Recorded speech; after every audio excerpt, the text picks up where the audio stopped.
Welcome everyone back to weekly weather updates, and in today's video we're going to have a look at the latest from the live radar, run through the UKV, have a look at the precipitation and the temperature over the next 5 days. As it is looking likely, it will be quite a bit warmer and a lot drier throughout early next working week, with temperatures in the west likely to peak perhaps around 20 degrees. Now, it's because a big high-pressure system does sit over the top of us, and there is signs in the longer term that this high-pressure system could move further northwards and further westwards and could start to pull in northerly or northeasterly winds. Now, that is not what we were seeing a few days ago, but the models have started to trend there. We saw it yesterday with that really cold GEM run, and today we're seeing more runs going for a similar pattern. Not quite as cold, but a similar pattern with northerly or easterly winds, and there's clusters starting to appear on the ensembles as well.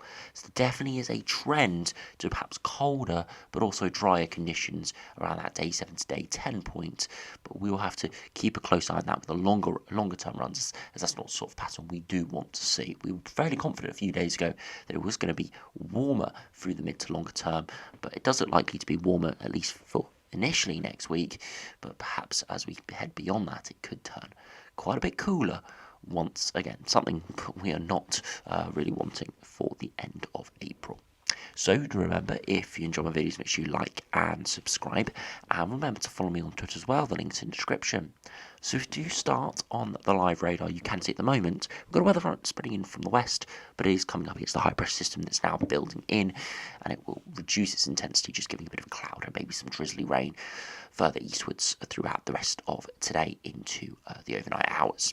Further eastward through this afternoon, we've got a few showers breaking out. Some of these could be heavy and thundery, but they should be fairly isolated and scattered, so not too many severe impacts from these, but where they do occur, it could be quite a bit horrible locally. But for most other areas, it's quite a bit drier. Rain did clear through for England and Wales overnight into the early hours, so it should be a little bit of sunshine through the afternoon, and those temperatures should start to climb today. Nothing ridiculously good, perhaps mid-teens at best, but should start to climb as this high-pressure system starts to build in with warmer air masses. As I said, you can see the low pressure now spread into Europe, giving a lot of heavy showers there. The high-pressure system starting to dominate now through northern and western Europe. So if you put on the temperatures as of around 2 p.m, you can see a lot of yellows around, indicating temperatures into the low to mid-teens, so pretty decent out there, and we could even see some oranges developing in this throughout the next 5 days, as we do see warmer air doesn't move up within the high pressure system, but as I said, longer term, or at least perhaps even mid-term, cooler air could move in from the north or the east. So as I said, not too bad out there at the moment, fairly decent, sort of average to maybe slightly above average, and fairly dry for most areas. However, if we do have a look at the next 5 days on the latest UKV, you can see in the east that rain clearing through the morning, and through the rest of today fairly dry, a few showers in the east, and that weather front progressing in from the west, but really losing its intensity as it does spread eastwards. Just a bit of cloud and maybe some on and off rain through this evening into the overnight hours. The remnants of that weather front do linger through tomorrow. As you can see, it's more of a cloudier day tomorrow, but still fairly dry, and a few showers or bits and bobs of rain. But again, a fairly decent day, and those temperatures will once again be around those mid-teens point. It's really into Monday where we start to see the sun come out, and that's when the easterly winds start to arrive. So slightly drier area in off the continent, a few showers once again, but mostly dry conditions. And for parts of England, parts of the Republic of Ireland, Wales and Scotland and Northern Ireland, we will see areas of sunshine, starting to develop proper sunshine out there, and it will feel fairly warm. Best conditions are seen in the west, as the easterly wind, even though it's not a particularly cold air mass initially, it does whip up some cooler air at the surface because the North Sea is still fairly quite cold.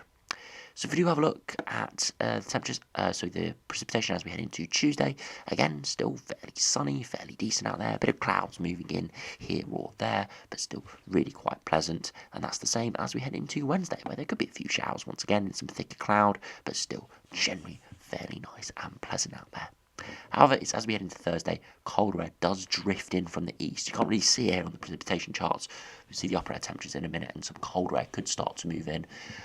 Could be quite a little cool or cold pool developing, and we'll have to keep a very close eye on what happens with that, as it could give a bit of a hit to those temperatures through the middle to end of next week, before that high pressure could retrogress and give even colder conditions beyond that. So do look at the upper air temperatures. You can see it's pretty chilly upper airs at the moment, but it should be turning milder over the coming days. You can see those upper air temperatures do climb through Sunday and stay fairly mild through early next week. Then we start to see perhaps some slightly cooler air drifting in through Tuesday, maybe Wednesday, but it shouldn't take too much of a hit at the surface. They are upper air temperatures. The surface it should still be fairly mild, especially with a lot of sunshine. But as we head into Thursday, quite a big cold pool starts to develop for the east. -5, -6 or -7 degrees at 850 HPA, which is temperatures that generally would be cold enough to give wintry precipitation and frosts. So not good for later next week, and this is where the models have trended more towards these sort of cooler air masses, more towards an east to northeasterly rather than east to southeasterly, which some were showing a few days ago. So it has trended colder, and in the longer range we could see more of these air masses moving in from the north or east, as we'll see on the GFS-GM EastMWF in a minute. But yeah, not good signs if you did want some sustained warmth, because it looks likely these sort of colder air masses could cut off any warmth from around Thursday onwards. If we do look at the max temperatures, you can see through this afternoon temperatures peaking around the sort of 11 to 14 degree range, so not too bad, around average for the time of year.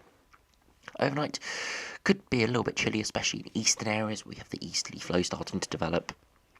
But into tomorrow afternoon, you see the west is best. Still some cloud through central parts, through the Midlands, and that's going to hold those temperatures back. But if we do see a bit of break in that, the temperatures could definitely climb higher than sort of the 10 to 12 degrees shown here. You see across proper of Ireland and Northern Ireland, widely sort of 17, 18, maybe 19 degrees showing there. So it just shows you the power of a bit of sunshine with the dry conditions.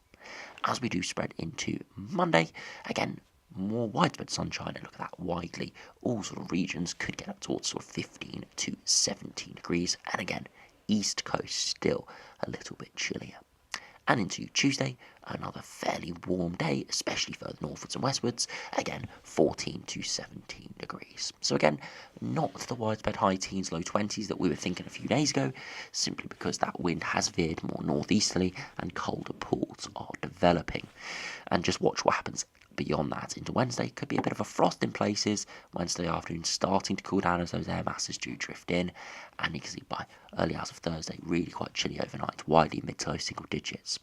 So when we had a look at the precipitation, you could see there wasn't too much of a difference from Monday all the way to early hours of Thursday. Very similar, bit of cloud around, but mostly sunny and clear skies. It's those air masses that are changing.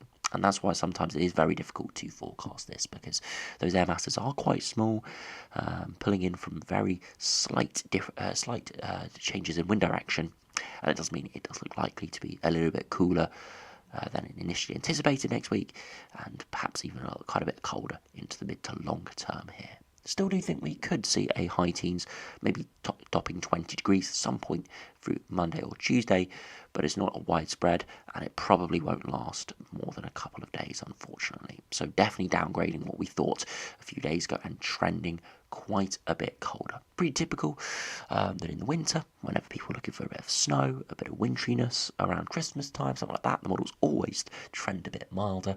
But whenever we do want some nice spring sunshine, as we do head into sort of the sunnier, warmer times of the year, the models are starting to trend colder. Just a complete coincidence, isn't it?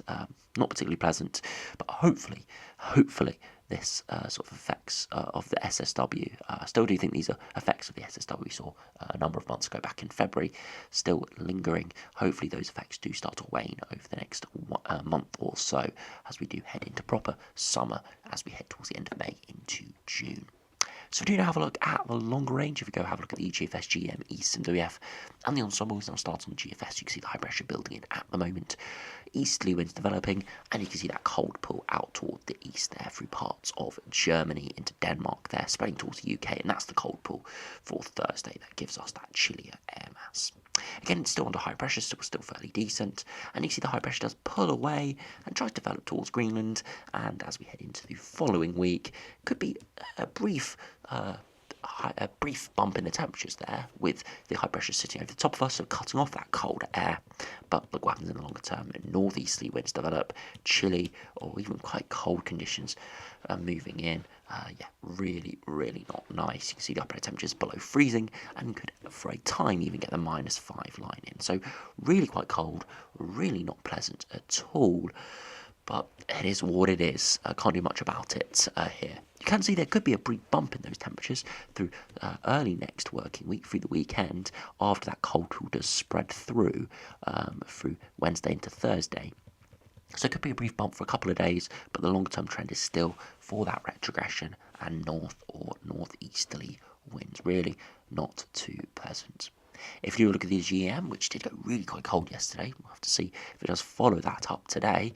And high pressure building in, we see that easterly winds develop, that cold pool moving in for Thursday that we saw in the UKV, could be really quite chilly there in places. And then the high pressure moves up toward Greenland, and look at that northeasterly winds develop. Still under higher pressure generally, so still fairly dry, probably still quite sunny, but the air masses, look at that, it is cold. Temperature deviation well below average for the time of year spreading in, and yeah, it just shows you that we are really quite cold, especially for our latitude. Here you can see for most areas on our latitude it's around 0 to 5 degrees at of THPA. Here we're below freezing, trending towards -5 in places. So yeah, really not looking too good around that day 7 to day 10 point. As I said, there could be a brief bump in upper air temperatures come next weekend in around 7 days time, but after that the trend is back towards colder air masses as we see that retrogression move in. If we have a look at the ECMWF, see what happens there. Again, high pressure building in over the coming days. That easterly wind develops, that cold pool through Thursday, more into Friday here, and then we see that high pressure move up towards Greenland. A little bit of a different exact wind direction here. Again, it just shows you very subtle shifts can give very different outcomes. We see high pressure sort of detach from that Greenland high, and instead of building a big Atlantic block, it actually builds that high pressure system over towards Europe. So a very similar pattern to the GM and the GFS, but a different surface outcome. You actually see the upper air temperatures start to rise a bit, and we go a bit warmer, and you wouldn't be surprised to see 20 degrees with this sort of pattern, and that colder air is getting pushed into northeast Canada and the North Atlantic in general. So you can see GFS very similar, the ECMWF very similar out to day 10, but doesn't pull in that colder air mass. Instead, that high pressure system just sort of detach from the bit that goes towards Greenland, low pressure replaces it, and it starts to put up a southerly flow instead. So it just shows you this time of year, very subtle changes in the positioning can give very big differences at the surface. So even though the models aren't generally trending colder, they can flip once again. So I won't guarantee that it's going to be colder, but that's the latest trend. ECMWF just showing you that we can still be warmer around that day 7 to day 10 point, just not what the majority are showing at this stage. If you do have a look at the ensembles, you can see the latest GFS ensembles, if we start on that, are trending colder as well. We saw a couple of days ago, majority were average to above average all the way out to the 25th at least. Here's still periods of above average. We see that colder pool early next week with some runs going down to the -5 region, still bumping up the next weekend, but there could be a bit of precipitation there with some showers developing in that colder pool, which will have an upper trough associated with it.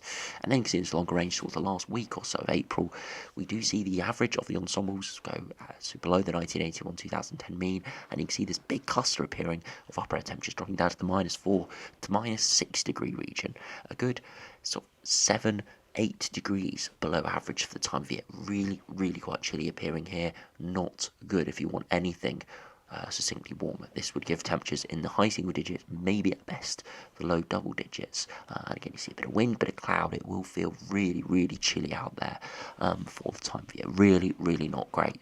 And you can see this well shown on the dew points. Dew points staying pretty chilly, low single digits, showing drier air masses. So it should be more rainfall free, but equally colder air masses associated with continental air or Arctic air. And if finally we have a look at the 2-meter temperatures, again you can see over the next few days, not anything crazy, but sort of low to mid-teens. And then as we head into next week, could rise slightly. And remember, we are looking at London here. The best temperatures will be further westwards, at least through Monday and Tuesday. Before next weekend, could be more widespread warmth with the high pressure repositions over the top of us. But as it spreads further northwards and perhaps westwards, you see those upper air temperatures dropping once again. And you can see quite a few runs showing upper air temperatures. Comes off the 27th, 28th. In the high single digits, maybe struggling around that 10 or 11 degree point, a good few degrees below average for the time of year. If you look at the ECMWF, see what that is showing. Again, very similar, perhaps though more warmer runs in the longer term. Still a cluster appearing, still some quite cold runs appearing in the longer term, but more in that warmer trend. So perhaps the ECMWF has a slightly different overall outlook on it than the GFS and the GEM does. Again, not too unusual for models to disagree, but when it's heading towards the end of April, when it's the difference between perhaps widespread 20 degrees and widespread 10 or 11 degrees, it is really quite important, this sort of very big change in the wind direction. But you can see it's very similar for the next week, generally more towards average, slightly above, maybe slightly below at times, colder pools, especially early next or middle of next week, Wednesday, Thursday, Friday time, and then into next weekend, still looking good, fairly above average, but more precipitation appearing, perhaps with that upper trough giving a bit of rain around in places. And then we are generally above average for the East and WF, but as I said, there are still a cluster, maybe around 10 runs, maybe around a quarter of the ensembles going for around that -5 region. So quite cold, similar to the GFS, but more are going for a warmer outlook. So it is still looking quite interesting over the coming weeks. It does look fairly settled. It does look likely it will be drier, no rainfall, but definitely not washout conditions like we have had recently. Doesn't look like we're going to see any huge weather fronts, any huge storm systems coming in off the Atlantic. We are going to be fairly high pressure dominated, but it's just what those air masses are going to do, whether we see any upper troughs and any of these colder pools moving in from the north or east. As I said, it looks fairly confident throughout the next working week. It does look likely to be warm initially in the west, cooler further eastwards, but widely drier and pleasant before that colder pool moves in through Thursday, giving widespread cooler conditions and could turn slightly more unsettled, slightly more rainfall for a time. Into next weekend could turn drier with high pressure still dominating and perhaps slightly warmer for a time, and beyond that, that is where we have the huge uncertainty around 7 or 8 days time as usual, where it could develop into a north or northeasterly with colder air masses moving in. That's where some of the runs have trended, but we can't discount what the runs were initially showing and what's still quite a few runs showing, like the ECMWF ensembles, which are still very much consistent with warmer, drier conditions prevailing in the longer term, with high pressure sitting more over the top of us, with a south to southwesterly flow developing. So we have to see what happens. As I said, huge differences in those exact wind directions can create huge differences at the surface conditions, and I know a lot of people will be hoping more for that 20 degree sort of temperature than the 9, 10, 11 degrees, which we have become very accustomed to over the past few weeks and the past few months. And again, I can really only attribute that to the SSW. We can't say for certain, but it's just a trend that we always see after an SSW, or at least a major sun stratospheric warming. We do generally see a lot more blocking patterns and a lot more cooler weather through the spring because of that blocking throughout the atmosphere. So yeah, hopefully it does weigh its impact over the next couple of weeks and the next couple of months, as we do not want to be seeing this continuation of northern blocking into the summer, as it would create quite miserable conditions, but we will have to see. We're going to really take each day as it comes, and we'll just have to see what the future has for the rest of the spring and as we head into summer. So anyway, thanks for watching. Do enjoy the dry weather. It will be warm at times, but of course there will be cooler periods. Make sure you keep an update with the videos, and of course do have a look at your weather app as well, as weather apps are generally quite good for temperatures, give or take a couple of degrees. You know, when we're looking at sort of 17, 18 degrees, whether it's 16 or 19, it doesn't make all too much of a difference. So do have a look at your weather apps for daily sort of temperatures, and especially the feel like as well. So as I said, thanks for watching, hope you enjoyed, subscribe if you're new, and I'll see you again for another video soon.